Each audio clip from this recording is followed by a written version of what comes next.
Hi, my friends. How are you doing today? One of the great things about the internet is that the publishing world is now open to absolutely anyone with an internet connection. Yet I still see so many authors claiming it costs them upwards of $1,000 to put out a new release. Who are they giving their money to? Haven't they learned by now you can do it for free? Self-publishing, the process itself is relatively easy. Your manuscript needs to be edited, it needs to have an eye-catching cover and an intriguing blurb. It's also a good idea to think of some keywords relating to your book, and your book needs to be in a format that your sales platform understands. So let's go over some of these things briefly. Editing. Yes, your book does need to be edited or proofread at least before you upload it anywhere. Now, I've admitted many times that the first 2 or 3 fiction books that I ever wrote never got edited. Nope. I was one of those people who thought I couldn't afford it. And in fairness, at the time, I couldn't. But oh my God, what that did to me in my reviews. You can go back and have a look. If you go back onto Amazon and look at the reviews for The Reluctant Wolf or The Runaway Cat, I used wrong words. My commas were sprinkled about like confetti instead of having real intent. I had run-on sentences, mistakes in point of view. You name it, I did it wrong. And my wonderful readers picked me up on it. Now, 11 years later, those books stand as an illustration of my quirks. But I would have likely had a lot more success with those earlier books if I'd have had them edited. But what do? Editors are, rightfully so, expensive. It is intense and time-consuming work, and editors deserve to get paid for that. However, if you genuinely don't have a budget for an editor, then it's time to call on your friend and family network. You can ask a friend to proof your book for you, or ask online in one of the many author groups there are available that you now belong to, because that's all part of the networking and marketing side of being an author. Just ask somebody there if they can cast a set of eyes on your work. It's honestly worth doing. And if you offer a reciprocal agreement, particularly with another new author, then it's definitely going to be free. There are people out there who are willing to help you. All you need to do is ask. Now, your cover. I make my own covers, all of them. Yeah, here's one. I admit I pay for a Photoshop. Yeah, it is Photoshop subscription and a subscription to Shutterstock, where I get my model pictures from. That's where he came from. Shutterstock insists on signed model releases from the people in the photos they share on their platform, and that little point is important to me. But if I had absolutely no budget, then I would use the free version of Canva or the web-based program, what's it called? Photopea, which is a pared-down version of Photoshop. But they're both free. You can use free versions to make the covers that you want. And if I wanted to source images that I can use without risking a copyright strike, and please people, we need to do that, I would get them from a site like Pixabay, which again is totally free. And before you tell me that you don't have any digital art experience, neither do I. I can sense you typing that now. I have one little secret to share about cover making, and that's layers. This one, Anton Victor's story, is made with a model picture who was already on that background. Then the little shot marks, these ones up in the corner, they came from another graphic from Shutterstock that I used on a multiply layer over the top of the model picture. I'll probably reduce the opacity of it a bit too, so it wasn't too stark. And then I entered the text myself, which was another layer again. Boom, it's done. It does not have to be fancy. It has to convey the information about your book to your prospective reader. I happen to have that one on my table because I'm writing the sequel to that. But there's another one, Strawberries to Share, which was my new release last month.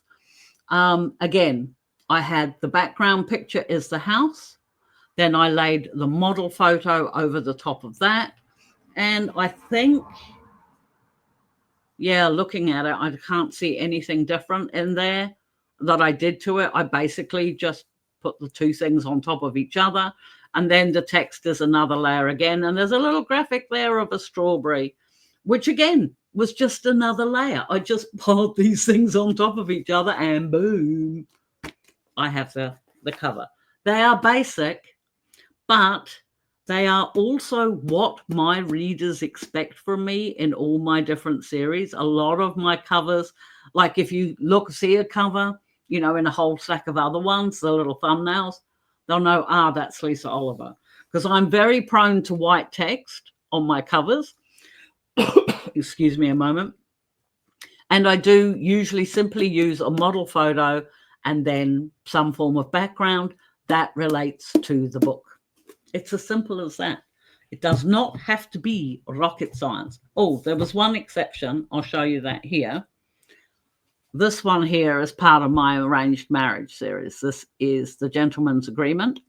And that character photo, that model there, that actually I did buy the rights to use that from Paul-Henri Serres, a photographer who does amazing work and I have actually got his men on quite a few covers.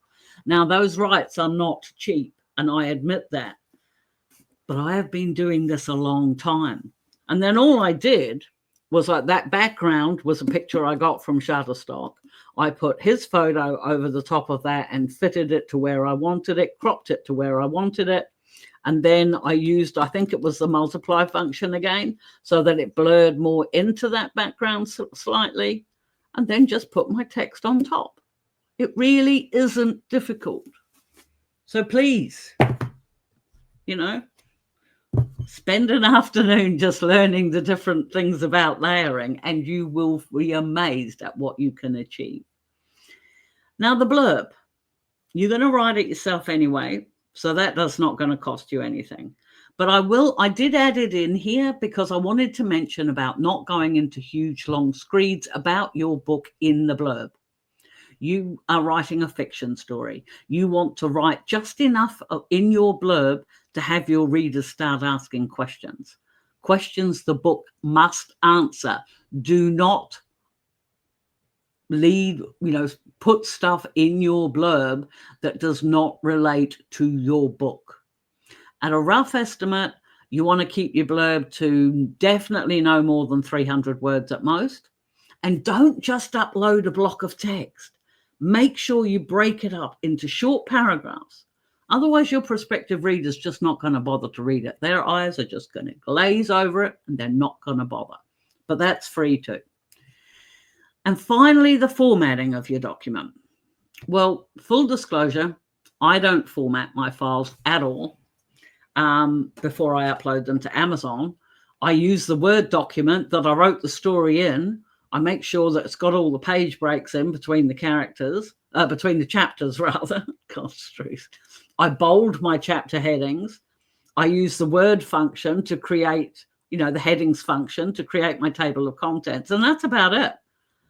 And then I resave that file as a print version, change the page layout, add page numbers to that same file, and put in mirrored margins so that I've got a 6:9 copy for my print version. If you do want to do something a bit more fancy, you can do that for free through Draft2Digital, who recently took over Smashwords. Not only are they a distribution site, but they also allow you to upload your general Word file. And then they have like preset formulas and things where they add like lines under chapter headings or drop caps at the beginning of each chapter and things like that. Now, I am not a fancy interior pages author myself. So when I upload my books to Draft2Digital, I use the minimalist settings because I actually think they look nice. But if you prefer something a little bit more elaborate and more in keeping with your genre, then definitely have a play with those settings, because you can do all of that for free. And then you can download your EPUB copy or whatever it is of your book with that formatting in it to use on other platforms. So there you go. It is possible. You can put out your book into the world all completely for free. A couple of additional tips I'll give you here that won't cost you anything either. Always look at the top sellers in your genre. This will help you get an idea of what cover styles and blurb formats work well in your genre. Face it, they're in the top seller ranking because they're selling books. So you want to be looking at what they're doing. You can also check the look inside function of this books too, and have a look at their formatting as well.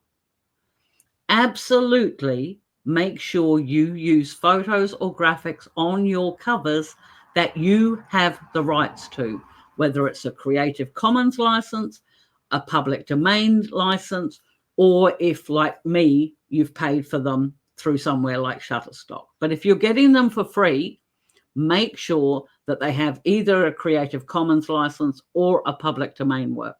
Do not just go onto Google and copy something from there and think you can use it because you don't know who the artist is, because you can't. Okay, just don't do that. You're going to get yourself slapped with a lawsuit. Finally, don't get too hung up on all of this. I know what I said here today probably sounds like a lot of work. Although I do all that I've mentioned usually in like a couple of hours in an afternoon. But then I have done this a lot of times, and that's, you will get better with time. Be prepared to do your research. Take the time to learn how to use these different programs that I've mentioned. And as you get more used to the free programs you're using, in particular for covers, you will be amazed yourself at how easy it is to do. You will also notice I didn't mention marketing in this book, the marketing side of things in this video, because honestly, that's a whole nother video in itself. But it is possible to market your book completely for free as well. And we will discuss that in a later video. Let me know in the comments below if you're interested in any of that. In the meantime, what are some free resources that you use? Have you put your first book out yet, or are you still hoping to? Do you have any questions at all for me about this? Because believe me, I would love to help. In the meantime, if this was helpful, please hit the like and subscribe button to get more content just like this. I am still trying to convince the YouTube algorithm that I'm back after my year-long hiatus. I post long-form content on Mondays and Thursdays, and until next time, my friends, keep writing. Bye.